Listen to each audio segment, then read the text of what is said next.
नमस्कार दोस्तों, मैं सतीश चंद्र भास्कर आप सभी लोगों का आपके अपने channel RTPLS centre of knowledge में स्वागत करता हूं। आज हम भूगोल के तहत यानी कि विश्व के भूगोल के तहत उत्तरी अमेरिका की जो भौतिक विशेषताएं हैं उनको सीखने का प्रयास करेंगे। इसके पिछले वीडियो में हम लोगों ने अच्छी तरीके से उसका जो भौतिक विभाजन होता है उसको सीखा है। वहाँ पे हम लोगों ने वहाँ की नदियों को, पर्वतों को, पठारों को आदि जो भी चीजें होती हैं उनको अच्छी तरीके से सीख लिया है। आज की क्लास में हम भौतिक विशेषताओं यानी कि उत्तरी अमेरिका की जो भौतिक विशेषताएं हैं उनको सीखने का प्रयास करेंगे। और मुझे विश्वास है कि यह जो क्लास है बहुत ही महत्वपूर्ण होने वाली है और यह आपके एग्जाम के दृष्टिकोण से बहुत ही महत्वपूर्ण है, क्योंकि यहाँ से क्वेश्चन उत्तरी अमेरिका से जरूर बनते हैं। तो आइए हम लोग सीखने का प्रयास करते हैं। तो सबसे पहले देखा जाए कि जो उत्तरी अमेरिका है उसकी भौतिक विशेषताओं को अगर देखा जाए तो हम बांट सकते हैं मुख्य रूप से 4 भागों में। अगर देखें तो एक है आपका कनाडियन शील्ड, दूसरा है अपलेशियन पर्वतीय क्षेत्र व उच्च भूमि, तीसरा है मध्यवर्ती विशाल मैदान और पश्चिमी कार्डिलेरा या पर्वत श्रेणी। इस तरीके से देखें तो इसकी भौतिक विशेषताओं को हम मुख्य रूप से 4 भागों में बांट सकते हैं। आइए उसे हम ग्राफ पे देखते हैं। अगर हम देखें इस डायग्राम पे तो यहाँ पे देखा जाए तो मुख्य रूप से ये एक उत्तरी अमेरिका का भौगोलिक या ये कहें ये प्राकृतिक मानचित्र बनाने का प्रयास किया गया है। और यहाँ पे देखें तो ये जो आपको दिख रहा है पश्चिम के तरफ और एक श्रेणी दिख रही है, इसे हम भौतिक विभाजन में इसे हम सामान्य तौर पर देखें तो इसे हम पश्चिमी कार्डिलेरा पश्चिमी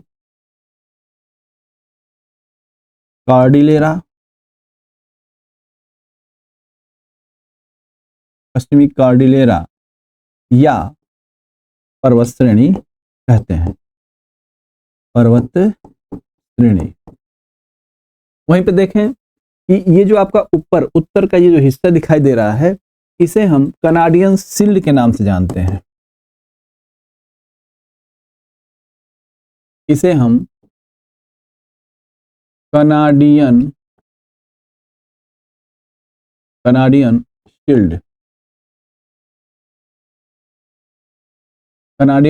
शील्ड के नाम से जानते हैं। वहीं पे यदि हम देखें तो ये जो आपका पूरब की तरफ दिखाई दे रहा है इसे हम अपलेशियन पर्वत क्षेत्र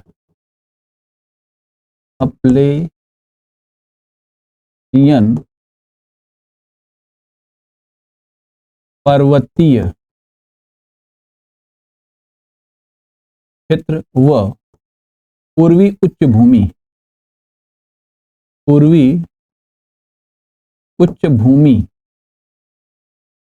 के नाम से जानते हैं।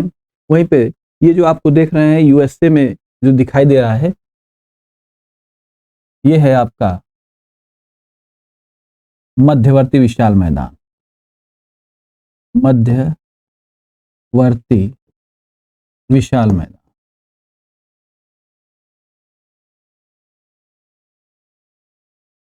इस तरीके से देखें तो जो भौतिक विशेषताओं के आधार पर उत्तरी अमेरिका को हम पश्चिमी कार्डिलेरा या पर्वत श्रेणी में बांटते हैं। ये आपका कनाडा के क्षेत्र का जो है वो है कनाडियन शील्ड और ये पूरब की तरफ अपलेशियन पर्वतीय क्षेत्र है और ये आपका मध्यवर्ती विशाल का मैदान। तो ये इन विशेषताओं को यदि देखा जाए तो यहाँ पे एक एक पॉइंट को अगर हम सीखने का प्रयास करें तो वहां से जो भी क्वेश्चन निकलते हैं वे क्वेश्चन आप आसानी से कर सकते हैं। तो ये सबसे पहले हम कनाडियन शील्ड के बारे में समझने का प्रयास करते हैं। वास्तविक रूप से देखा जाए तो जो कनाडियन शील्ड है वो वहां का सबसे प्राचीनतम स्थलखंड है। उसी से संबंधित जो भी महत्वपूर्ण बनते हैं उनको सीखने का प्रयास करते हैं। देखिए कनाडियन शील्ड जो है वह सबसे प्राचीन भूखंड है। यानी कि अगर आपसे पूछा जाए कि उत्तरी अमेरिका का सबसे प्राचीन स्थलखंड या भूखंड किसे कहेंगे तो कहेंगे कनाडियन शील्ड को कहेंगे। वहीं पे विशाल कठोर चट्टानी संरचना में अनेक दलदलीय भूमि व झीलें, यानी कि ये देखा जाए तो जो ये कनाडियन शील्ड है इसमें दलदली क्षेत्र भी पाए जाते हैं जहां पे मुख्य रूप से Great Bear, Great Slave, Athabasca, Reindeer, Winnipeg झीलें पाई जाती हैं। वहीं पे देखें तो कनाडियन शील्ड के दक्षिण में यहाँ पे मैप में यदि हम देखें कि जो आप कनाडियन शील्ड देख रहे हैं, तो कनाडियन शील्ड के दक्षिण में ग्रेट लेक्स पाई जाती हैं, जिसमें आप देखेंगे तो सुपीरियर है, ह्यूरन है, ईरी है, ओंटारियो है और एक है मिशिगन। तो मुख्य रूप से इस कनाडियन शील्ड के दक्षिण में ग्रेट लेक्स पाई जाती हैं। उनमें यदि देखा जाए ये इस शील्ड के दक्षिण में मीठे पानी की 5 झीलें सुपीरियर, मिशिगन, ह्यूरन, ईरी और ओंटारियो पाई जाती है। वहीं पे ईरी और ओंटारियो के बीच में, यानी कि जो ईरी और ओंटारियो झील है उसके बीच में एक नियाग्रा नदी बहती है और उस नियाग्रा नदी पर एक जलप्रपात है जिसे नियाग्रा जलप्रपात के नाम से जाना जाता है। तो कभी कभी पूछता है कि नियाग्रा जलप्रपात किन 2 झीलों के बीच में है, तो ईरी और ओंटारियो के बीच में है। वहीं पे देखा जाए तो इसकी एक प्रमुख नदी है कनाडियन शील्ड की, जिसे हम कहते हैं सेंट लॉरेंस। ये जो सेंट लॉरेंस नदी है इसका उद्गम जो है ओंटारियो झील से होता है और यह अटलांटिक महासागर में जाकर अपना जल गिराती है। इसको इस तरीके से समझें तो ये है आपका कनाडियन शील्ड और यहां से आप देखें तो यहाँ पे श्रेणी है, यहाँ पे सॉरी झीलों का क्रम है, सुपीरियर है, ह्यूरन है, ईरी है, ओंटारियो और इसी ओंटारियो झील से निकलती है आपकी सेंट लॉरेंस नदी, और जो कि यहाँ पे अपना सेंट लॉरेंस की खाड़ी में अपने जल को गिरा देती है। इस तरीके से देखें तो यहाँ पे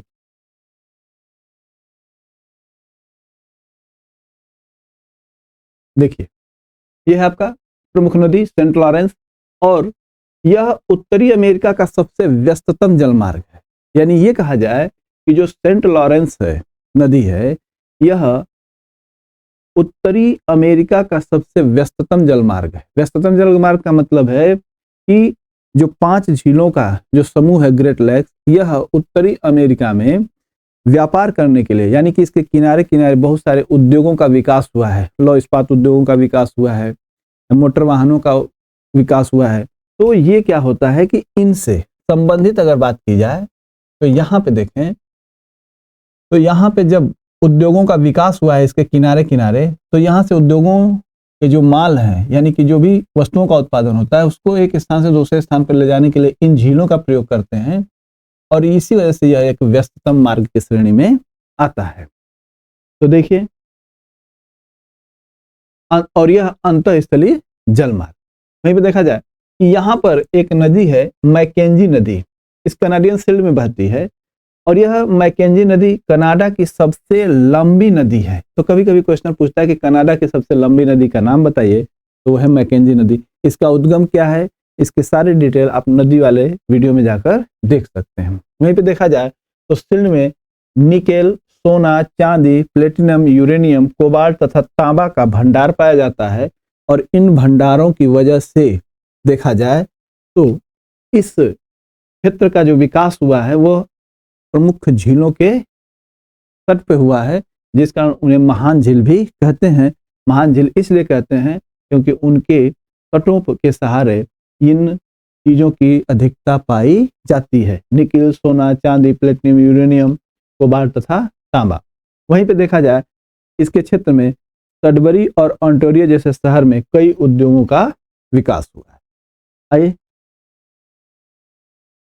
अपलेशियन पर्वतीय क्षेत्र।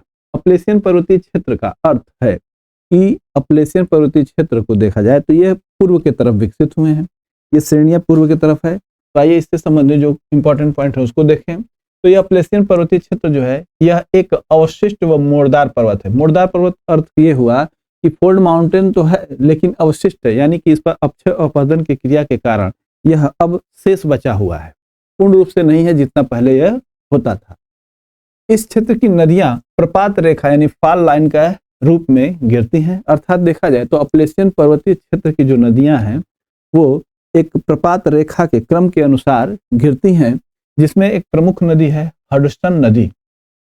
बहुत इंपॉर्टेंट क्वेश्चन है कि इसकी जो प्रमुख नदी है हडसन नदी, इसके किनारे पर देखा जाए तो न्यूयॉर्क शहर स्थित है। तो ये अक्सर क्वेश्चन आता है कि जो न्यूयॉर्क है वो कहाँ स्थित है, किस नदी के तट पर है, तो कहेंगे हडसन नदी के तट पर न्यूयॉर्क शहर स्थित है। वहीं पे देखा जाए तो जो अपलेशियन पर्वत है तो इस अपलेशियन पर्वत की जो सबसे ऊंची चोटी है उसे क्या कहते हैं? तो उसे कहते हैं माउंट मिशेल। ये जो अपलेशियन पर्वत है, देखा जाए जैसा कि आप देखें कि यूएसए में ये इसका पूर्ण रूप से विस्तार है। यहाँ पे देखें कि ये जो अपलेशियन पर्वत श्रेणी है इसका यूएसए में विस्तार है, और इसका विस्तार है तो इसमें जो सर्वोच्च चोटी के बारे में बताया जा रहा है वो है आपका माउंट मिशेल। वहीं पे अपलेशियन पर्वत के अन्य भाग यूएसए में, जैसे इसी अपलेशियन पर्वत के भाग ग्रीन पर्वत, व्हाइट पर्वत, ब्लैक पर्वत, अलेघनी पर्वत है। यानी कि अपलेशियन पर्वत के आगे के जो भी श्रेणी का विस्तार होता है उसे हम ग्रीन पर्वत, व्हाइट पर्वत, ब्लैक पर्वत के नाम से जानते हैं। वहीं पे देखा जाए तो इसमें एक पॉइंट और निकलता है कि अपलेशियन पर्वत के पूर्वी किनारे पर पीडमांट का पठार यानी पर्वत पदीय पठार है। इसका अर्थ ये हुआ कि यहां पे देखा जाए इस हिस्से में, ये जो अपलेशियन पर्वत है इस हिस्से में पीडमांट का पठार है, जो कि अंतः पर्वतीय पठार का एक उदाहरण है।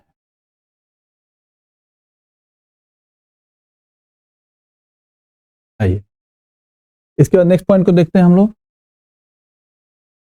आइए देखते हैं मध्यवर्ती विशाल मैदान। ये जो मध्यवर्ती विशाल मैदान है, यदि इसकी बात की जाए तो जो उत्तरी अमेरिका का मध्यवर्ती विशाल मैदान ये आपको दिखाई दे रहा है, इसके अगर देखा जाए तो इसके उत्तर में मैकेंजी नदी के द्वारा बनाया गया डेल्टा का प्रदेश है। इसके पूर्व में अपलेशियन पर्वत है, इसके दक्षिण में मैक्सिको की खाड़ी है, और इसके पश्चिम में रॉकी पर्वत है।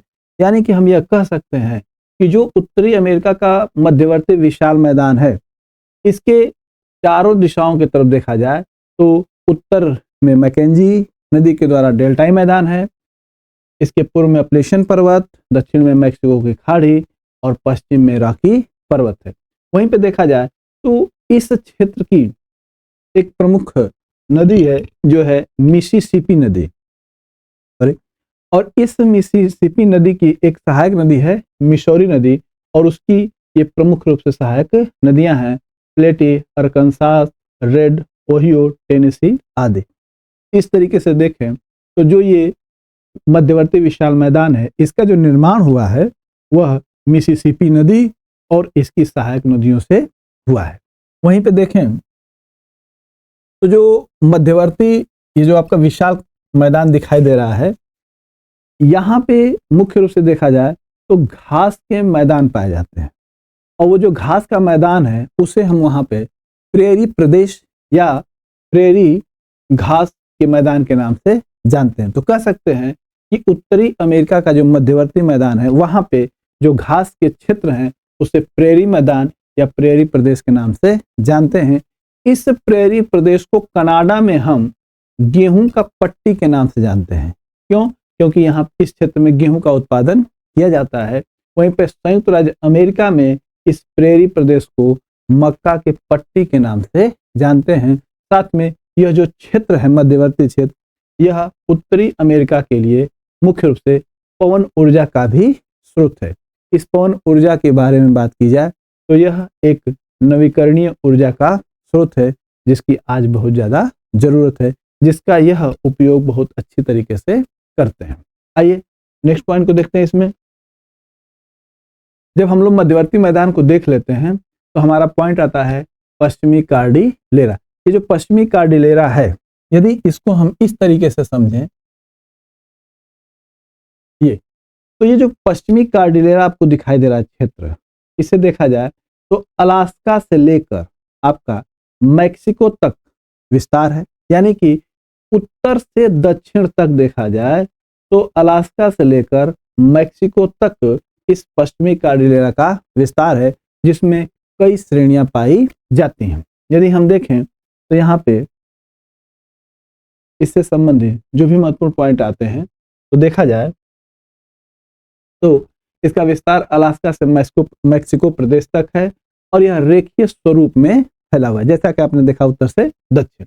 वहीं पे यह पश्चिमी कार्डिलेरा जो है यह मोड़दार पर्वत के रूप में विकसित हुआ है। मोड़दार पर्वत का अर्थ है कि जब इस दो स्थलखंड आपस में टकराते हैं तो उसके बीच का जो मलबा है वो ऊपर की तरफ निकलता है, तो उससे जिस पर्वत का निर्माण होता है उसे हम मुर्दार पर्वत कहते हैं।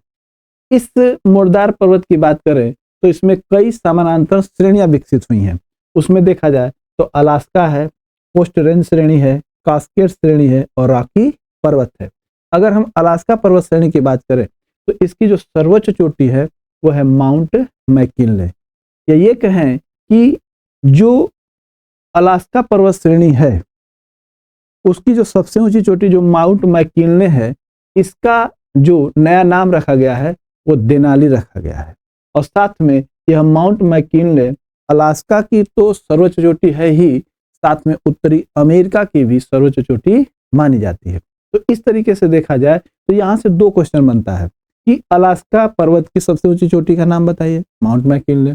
उत्तरी अमेरिका की सबसे ऊंची चोटी का नाम बताइए, माउंट मैकिनले। साथ में इसका नया नाम क्या है, वो है देनाली। वहीं पे कोस्ट रेंज की जो सर्वोच्च चोटी है वो है माउंट लोगोन। कास्केड श्रेणी की जो सर्वोच्च चोटी है माउंट रेनियर। और रॉकी पर्वत की जो सबसे ऊंची चोटी है वो माउंट एल्बर्ट है।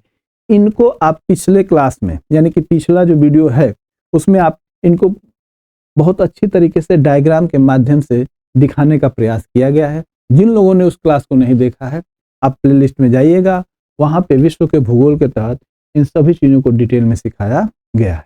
आइए इससे संबंधित और पॉइंट को देखते हैं। ये जो समांतर श्रेणियां हैं आपको दिखाई दे रहे हैं वहां पे, जैसे कि इस तरीके से समझें,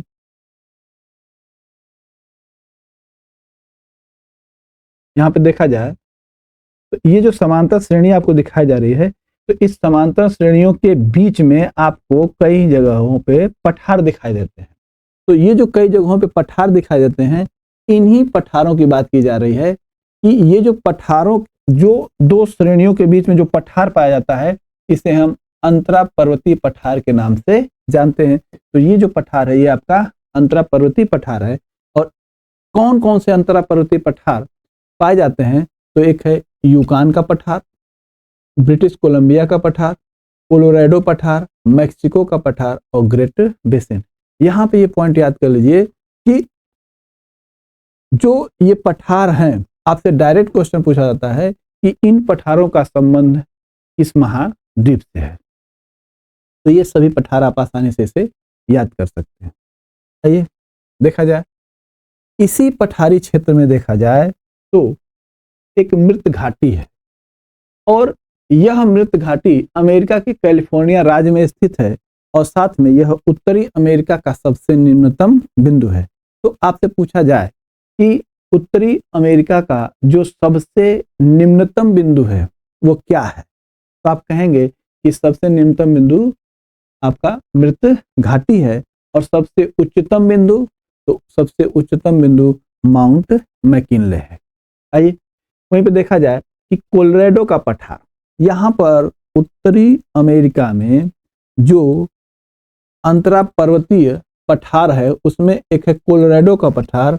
और यहाँ पर एक नदी बहती है जिसे कहते हैं कोलोराडो नदी।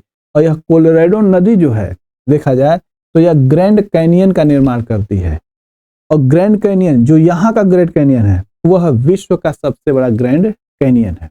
जिसको कैनियन और इस सब को डिस्कस करना है, आप लोगों को एक वीडियो मिलेगी, नई आने वाली है, उसमें इन सभी चीजों को डिटेल में बताया जाएगा। तो पूछा जाएगा कि विश्व का सबसे बड़ा कैनियन, ग्रैंड कैनियन, किस नदी पर स्थित है? कोलोराडो नदी पर स्थित है। किस पठार में वह नदी प्रवाहित होती है? तो वह है कोलोराडो का पठार। नेक्स्ट पॉइंट देखते हैं, पश्चिमी कार्डिलेरा। यदि हम पश्चिमी कार्डिलेरा की बात करें तो यहाँ पे कुछ गर्म जल के स्रोत है।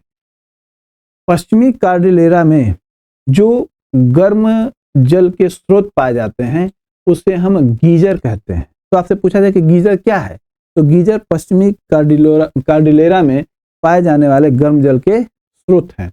और वहाँ का सबसे प्रसिद्ध जो गीजर है वो है ओल्ड फेथफुल गीजर, जो कि वहाँ के येलोस्टोन नेशनल पार्क में स्थित है। तो कहा जा सकता है कि ओल्ड फेथफुल गीजर कहाँ पाया जाता है, तो यह येलोस्टोन नेशनल पार्क में पाया जाता है, वहाँ का ये पार्क। वहीं पे आइए इससे संबंधित आगे के पॉइंट को बात करें तो ये है आपके कुछ वहाँ के मरुस्थल। तो जो आप देख रहे हैं कि जो मरुस्थलीय क्षेत्र की बात की जाए तो यहाँ पे ग्रेट बेसिन मरुस्थल है। ये जो ग्रेट बेसिन मरुस्थल है, साथ में देखा जाए इसके साथ और कई मरुस्थलों का समूह आपको दिखाई दे रहा होगा। एक है ग्रेट बेसिन, एक है मोजाबे मरुस्थल, एक है सोनोरान मरुस्थल, एक इधर है एरिजोना और ये है चिहुआ हुआन मरुस्थल। इस तरीके से देखें तो आपसे पूछा जाए कि उत्तरी अमेरिका में कौन कौन से प्रमुख मरुस्थल पाए जाते हैं, तो इस हिस्से में मुख्य रूप से देखा जाए तो ग्रेट बेसिन मरुस्थल ये आपका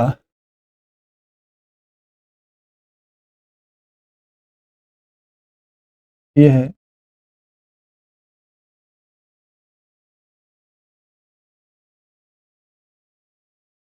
सियरा नेवादा और उटाह क्षेत्र में यह पाया जाता है। वहीं पे मोजाबे मरुस्थल कैलिफोर्निया, एरिजोना और नेवादा के क्षेत्र में फैला हुआ है और यह उत्तरी अमेरिका का सबसे गर्म मरुस्थल है। पूछा जाए आपसे कि उत्तरी अमेरिका का सबसे गर्म मरुस्थल का नाम बताइए तो मोजाबे मरुस्थल है और इसी मोजाबे मरुस्थलीय क्षेत्र में ही ग्रैंड कैनियन यानी कोलोराडो नदी के द्वारा ग्रैंड कैनियन का निर्माण किया जाता है। वहीं पे ये मरुस्थल है, इसको हम सोनोरान मरुस्थल या सोनोरन मरुस्थल कहते हैं और इसका विस्तार अमेरिका और मैक्सिको में है। वहीं पे देखें तो इसी के किनारे मैक्सिको और अमेरिका के तट पर यानी कि जो सीमा बना रहा है वहां पर एक मरुस्थल है जिसे कहते हैं चिहुआहुआन मरुस्थल। चिहुआहुआन मरुस्थल अमेरिका और मैक्सिको की सीमा पर है और यह उत्तरी अमेरिका का सबसे बड़ा मरुस्थल है। यहाँ पे देखा जाए तो प्रश्न बनता है कि मोजाबे मरुस्थल से प्रश्न बन सकता है बहुत आसानी से और चिहुआहुआन से। क्यों? क्योंकि चिहुआहुआन जो मरुस्थल है यह उत्तरी अमेरिका का सबसे बड़ा मरुस्थल है और सबसे गर्म मरुस्थल मोजाबे मरुस्थल है। तो यहाँ से क्वेश्चन आपके बनते हैं। वहीं पे एरिजोना मरुस्थल का विस्तार एरिजोना और नेवादा में है। इस तरीके से देखें तो मुख्य रूप से उत्तरी अमेरिका में जो मरुस्थल पाए जाते हैं वो है ग्रेट बेसिन मरुस्थल, मोजाबे मरुस्थल, सोनोरन मरुस्थल, चिहुआहुआन मरुस्थल, एरिजोना मरुस्थल। आइए इसको यहीं से ये जो पॉइंट हम लोगों ने आज सीखा है उसकी बात की जाए तो एक बार तेजी से रिवीजन किया जाए तो देखा जाए तो यहाँ पे हम लोगों ने सीखा कि जो उत्तरी अमेरिका की भौतिक विशेषताएं हैं उनको समझने और सीखने के लिए उनको 4 भागों में बांटते हैं। ये कहें कि भौतिक विशेषताएं 4 भागों में बटी हुई है। कनाडियन शील्ड में अपलेशियन पर्वतीय क्षेत्र, मध्यवर्ती विशाल मैदान और पश्चिमी कार्डिलेरा। वहीं पे हम लोगों ने कनाडियन शील्ड और उनको डायग्राम के माध्यम से समझा है। वहीं पे हम लोगों ने सीखा कनाडियन शील्ड की जो महत्वपूर्ण विशेषताएं हैं उनको। साथ में हम लोगों ने मध्यवर्ती विशाल के मैदान से संबंधित जो भी महत्वपूर्ण प्रश्न होते हैं उनको सीखा है। पश्चिमी कार्डिलेरा से संबंधित हम लोगों ने महत्वपूर्ण प्रश्नों को सीखा है। साथ में यहाँ पे देखा जाए तो चारों बिंदुओं से हम लोगों ने यानी कि जो उत्तरी अमेरिका की भौतिक विशेषताएं हैं उनको अच्छी तरीके से सीख लिया है।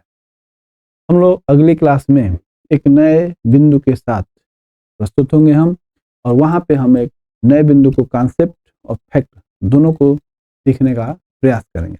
हम लोग मिलते हैं अगली क्लास में। धन्यवाद।